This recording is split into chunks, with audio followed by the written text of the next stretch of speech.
Good morning, students. Class 8th Science. Today's our topic a candle flame.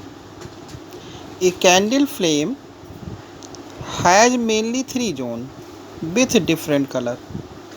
The color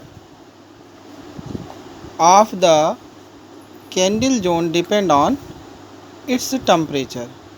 तो candle zone में तीन तरह के colour पाए जाते हैं और तीनों जोन में वो कलर टेम्परेचर पर डिपेंड करते हैं।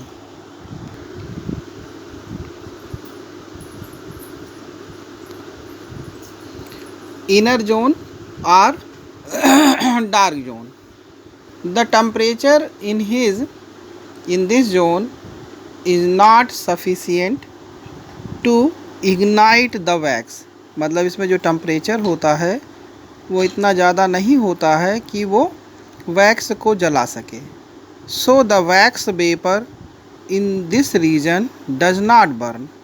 The region contains unburned carbon particles and therefore appears black.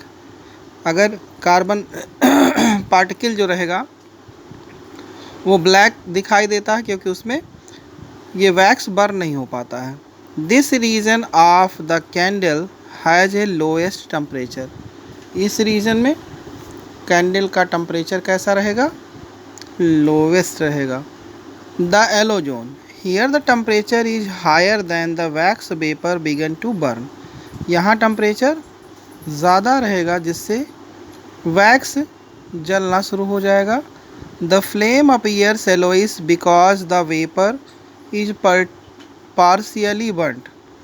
और जो फ्लेम है वो पीला रहता है, येलोइश रहता है, क्योंकि वेपर जो है वो पार्शियली बर्न होती है। The oxygen available in this region is not sufficient for wax vapour to burn completely. The yellow flame therefore give off black soot.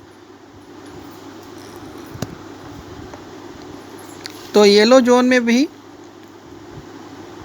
Wax अच्छे से नहीं जलती, इसमें भी ब्लैक कलर का कार्बन या ब्लैक कलर की फ्लेम निकलती है। This is a luminous region of the candle. यह ल्यूमिनस रीजन होता है कैंडल का। The temperature of the flame is lower than that of the blue flame. The blue flame, the wax vapor in this region receives enough oxygen from the air and so burns completely. देखिए wax vapour इसमें सबसे ज़्यादा oxygen air से मिलती है और वो blue zone में बर्न होने के लिए कंप्लीट बर्न होती है। The flame appears blue because complete combustion. The temperature of this region is very high. इसमें टेम्परेचर बहुत हाई होता है ब्लू रीजन में। The flame is non luminous. Flame कैसा रहेगा? Non luminous, not light giving, clean and does not leave any soot. Combustion of the candle produces carbon dioxide, water, heat and light. Important है ये।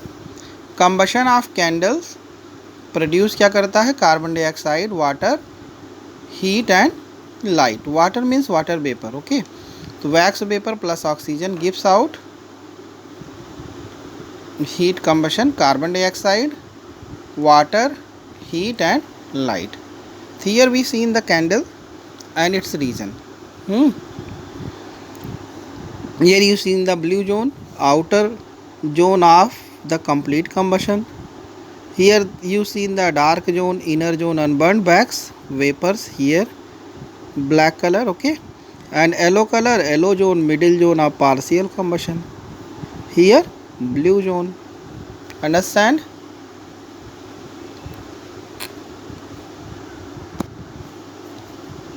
Things burn if they are heated to a certain wax and if a continuous supply of oxygen is available. अगर कोई भी fire को जलाना है तो उसमें क्या होना चाहिए? कंटिन्यूस ऑक्सीजन की सप्लाई होनी चाहिए. Therefore fire can be extinguished if the temperature is lowered and the supply of oxygen is blocked. और अगर सप्लाई ऑफ ऑक्सीजन कम हो जाएगा या टेम्परेचर लो रहेगा तो फिर वो फायर क्या होगा, बुझ जाएगा या फिर एक्सटिंग्विश हो जाएगा. इन home, shops, offices, and hotels, fires are often caused by solid materials such as paper, wood, cloth. Such fire can be controlled by quickly spraying water. This brings down the temperature and extinguishes the fire. A carbon dioxide fire extinguisher along with water is a good combination of to control fire. घरों में, ऑफिसों में या दुकानों पर, hotel में fire को जलाने के लिए कोई सॉलिड मटेरियल लिया जाता है, जैसे पेपर है, वुड है या क्लॉथ, और इसको कंट्रोल करने के लिए इसके ऊपर पानी डाल देंगे तो ये आसानी से क्या होगा, इसका टेम्परेचर डाउन हो जाएगा और ये बुझ जाएगा. ये carbon dioxide fire extinguisher, carbon dioxide भी फायर एक्सटिंग्विशर होता है. along with water is good combination to control fire. It is advisable to have a carbon dioxide fire extinguisher in home, office and school. It is a safe and effective way to control fire by blocking the supply of oxygen even if it causes the electric current. अगर electric current से जो है आग नहीं लगी है तो home, office और स्कूल के लिए कार्बन डाइऑक्साइड जो फायर एक्सटिंग्विशर होता है ये काम करता है. Carbon dioxide gas does not leave behind any residue and will damage electrical equipment.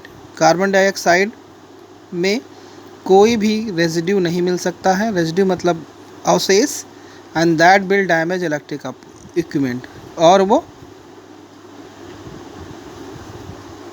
Electrical equipment को डैमेज कर सकता है.